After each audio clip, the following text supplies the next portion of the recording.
guys got the motors running. Spindle is next. I haven't solved that problem yet.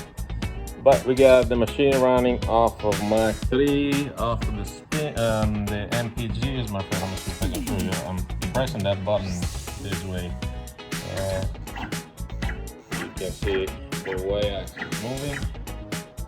And let's see, switch to the z-axis. It's coming up and down. Go to the x-axis. You can see they're running. Stop button works. The other one is in the back right now. It's over there. That one also works. I'll show you this one. We're running a program. I'm running like a short script here just to move the axis. Let's see if I can get that to run.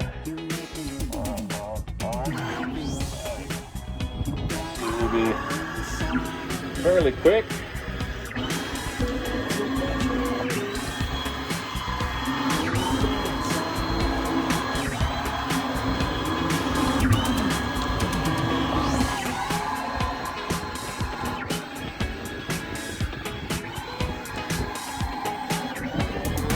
Pretty fast. I like it. And so, the program's almost finishing over there. I'm going to show you when I press the stop button that it works as advertised. Sorry, I just pressed it. And let's reset. And we'd have to reset it here.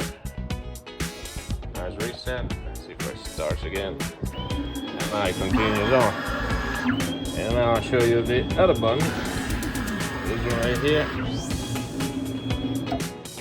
That one also does the same thing. So we got pretty much everything running. The spindle and the VFD is my next project.